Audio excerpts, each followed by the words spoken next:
Hello à tous, j'espère que vous allez bien, bienvenue sur ma chaîne YouTube Instant Littéraire. Aujourd'hui c'est ma première vidéo et j'espère que vous ne serez pas trop dur avec moi. Donc pour cette première vidéo je vais vous parler de 4 lectures. Pour ma première lecture il s'agit de L'éternité c'est compliqué de Jennifer L. Armentrout, sortie chez les éditions J'ai lu. Donc Jennifer L. Armentrout elle a déjà écrit Lux ainsi que Covenant, sorti aussi chez les éditions J'ai lu. Donc dans cette histoire on va suivre Mallory, une jeune femme de 18 ans qui a vécu un traumatisme quand elle était petite dans sa famille d'accueil. Depuis elle a été adoptée par une famille qui l'aide beaucoup à surmonter ses problèmes et son traumatisme. Le seul problème c'est que Mallory elle est en dernière année de lycée et que du coup elle doit suivre les cours afin de passer son bac. Donc elle va se rendre dans un nouvel établissement et là elle va se retrouver nez à nez avec Ryder, un jeune homme qui était aussi dans sa famille d'accueil. Donc les deux personnages vont réapprendre à se connaître, ils vont beaucoup se parler, ils vont aussi s'entraider et Mallory et Ryder vont forcément tomber amoureux l'un de l'autre. Le seul problème c'est que les parents adoptifs de Mallory vont voir d'un mauvais œil le rapprochement entre les deux adolescents puisque pour eux Ryder n'a juste aucun avenir et ils ne veulent pas que Mallory se retrouve malheureuse à cause de lui. J'ai beaucoup aimé cette histoire dans le sens où les personnages sont hyper attachants, où l'histoire est touchante. Voilà, en fait au début du livre on a affaire à Mallory, une jeune fille qui a vraiment aucune confiance en elle, qui est hyper timide et qui a peur de se mettre dans des situations improbables, et à la fin du livre on a juste affaire à une fille métamorphosée et hyper heureuse. Donc Mallory elle rentre au lycée, pour elle c'est le moyen d'affronter un peu toutes ses peurs et de se lancer des petits challenges. C'est-à-dire que par exemple elle a peur de parler devant tout le monde dans la classe et elle va décider de faire un exposé devant tout le monde afin de ne pas être privilégiée, afin que les gens la voient comme elle est elle et pas une petite chose blessée et fragile.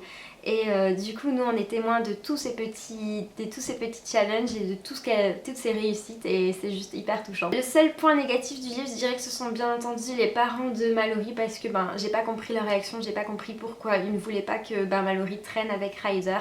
Parce que finalement c'est le seul lien qu'elle a avec son passé, c'est la seule personne qu'elle a de son enfance et justement moi je pensais qu'il serait un peu plus content que elle ait encore un attachement comme ça et que les deux puissent s'entraider et parler justement de leurs problèmes librement. Donc voilà, mais après ça on comprend quand même pourquoi ils réagissent comme ça. Après tout c'est aussi leur fille et ils la traitent de toute façon comme leur fille et du coup ils sont protecteurs avec elle et ils s'inquiètent pour elle et c'est tout. Donc ma deuxième lecture il s'agit de International Guy de Audrey Carlan, sortie chez les éditions Hugo Romance. Alors Audrey Carlan elle a déjà sorti les Calendar Girls et personnellement moi je ne les ai pas lus. Les deux premiers tomes de International Guy sont le premier d'Audrey Carlan, donc dites-moi ce que vous avez pensé dans les commentaires si vous avez lu Calendar Girl, si vous préférez International Guy ou Calendar Girl. Donc dans International Guy on suit Parker Ellis, un homme de 30 ans qui a construit une boîte avec ses deux meilleurs amis Beau et Royce, et en fait les trois hommes vont à la rencontre des femmes afin de les aider. Donc dans le premier tome Ellis, Beau et Royce partent à Paris afin d'aider Sophie qui est à la tête d'une grosse boîte de parfumerie, une grosse compagnie de parfumerie. Et elle sait pas comment gérer tout ça et en plus elle doit aussi faire son deuil par rapport à ses parents. Donc Parker Ellis va lui montrer comment s'occuper de sa société et il va lui redonner confiance en elle et ils vont totalement la relooker. Voilà, Sophie et Parker vont devenir super proches bien entendu. Et voilà. Le second tome, on part à New York où Parker Ellis va aider donc Skylar Page, une actrice, et en fait ça fait hyper longtemps qu'il est accro à elle et qu'il la trouve trop belle, donc pour lui c'est une chance de pouvoir l'aider à surmonter ses problèmes. Donc en fait Skylar Page elle veut plus être actrice, elle est en pleine crise existentielle, elle remet tout en question et Parker va devoir la remotiver en fait à remonter sur scène et à l'aider. J'ai trouvé qu'il y avait beaucoup plus d'attirance entre les deux personnages dans New York que dans Paris, parce que tout simplement dans New York Parker il est déjà accro de toute façon à la fille, donc j'ai envie de dire la moitié du chemin est fait. Pour le moment j'aime beaucoup ces lectures, après je suis plutôt méfiante, c'est-à-dire qu'il y a quand même 12 tomes. 12 tomes qui vont se passer donc dans 12 villes différentes et pour le moment je dois dire que ça suit toujours le même schéma, c'est-à-dire que Parker part dans une ville pour aider une fille. Une fois que le problème est réglé, il rentre chez lui.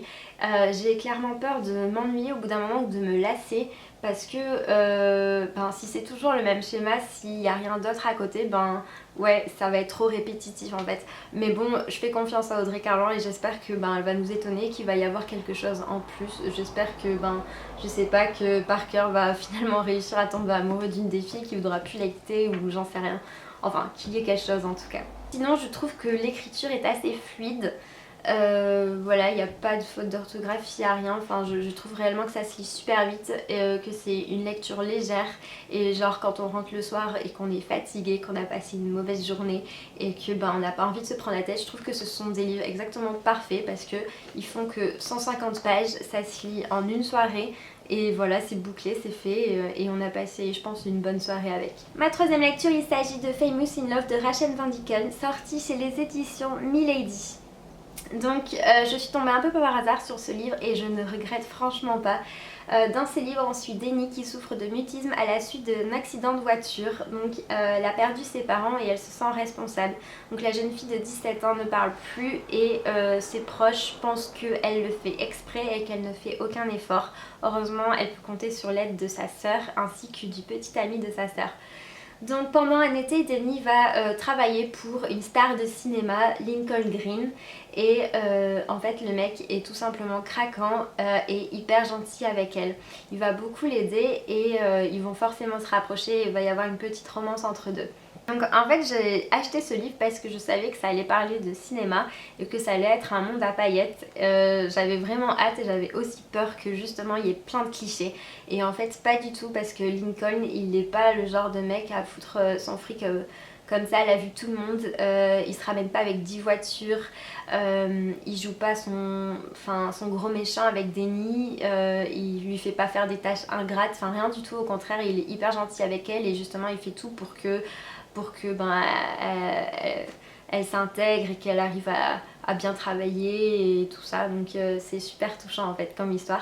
Les personnages sont vraiment hyper attachants et perso je sais pas pourquoi, mais directement je suis tombée carrément dedans. Enfin j'ai vraiment trop aimé directement. Ouais, alors que l'histoire est quand même assez simple, mais c'est hyper addictif. Donc je sais pas trop pourquoi, mais il y a un truc qui a fait que ça a marché avec moi, enfin voilà. Le seul point noir de l'histoire, c'est que en fait ça fait 400 pages et que Denny elle ne peut pas parler, elle communique par SMS dans les 100 premières pages. Voilà, j'adorais le fait que justement elle puisse pas parler, j'adorais le fait qu'elle envoie des messages et qu'elle communique par SMS avec Lincoln, parce que en fait leur relation était, je trouvais du moins que leur relation était beaucoup plus profonde et beaucoup plus sensuelle quand ils s'envoyaient des messages. Voilà. Du coup je pensais que ça allait durer plus longtemps le mutisme, et en plus Dani elle retrouve la parole dans une situation assez classique. Enfin je m'attendais à un vrai choc en fait, qu'elle retrouverait la parole après un gros truc qui allait vraiment beaucoup la choquer, mais non pas du tout. Donc du coup j'ai été un peu déçue, j'ai trouvé que ça allait peut-être un peu trop vite et voilà. Mais sinon je trouve que c'est quand même une super bonne lecture et je me suis beaucoup amusée. Et dans ce livre, il y a surtout des personnages secondaires qui sont super intéressants et attachants, notamment un mec qui s'appelle Zane et qui débarque au milieu du livre. Alors le mec c'est un extraterrestre, genre il débarque et il fait trop son show, enfin il est complètement extravagant et il fait rire tout le monde. Et forcément il s'entend super bien avec Denny et il va beaucoup l'aider pour son petit problème de cœur avec Lincoln. Et enfin c'est super mignon.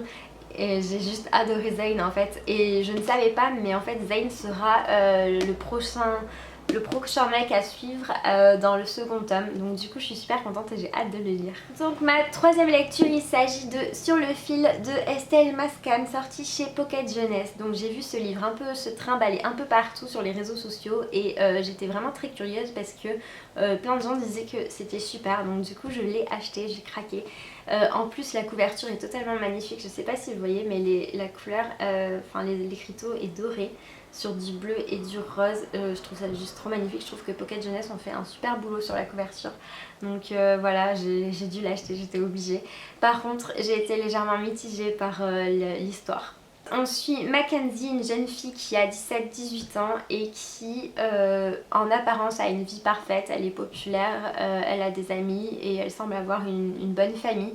Le seul problème c'est que depuis un an elle parle plus à son petit ami Jaden Hunter ainsi qu'à la sœur de son petit ami. Donc on va découvrir pourquoi elle lui parle plus et du jour au lendemain elle va se remettre à lui parler, ils vont ils vont à nouveau traîner ensemble et voilà. Réellement j'ai été un peu mitigée avec cette lecture, je m'attendais à mieux et Mackenzie m'a complètement gonflée, voilà. Donc en fait personnellement j'ai trouvé que Mackenzie était légèrement hypocrite dans le sens où du jour au lendemain on sait pas trop pourquoi elle parle plus à Jaden. On apprend plus tard pourquoi elle lui parle plus, mais en attendant voilà c'est toujours, j'ai trouvé que c'était trop léger en fait le fait qu'elle lui parle plus pour ça.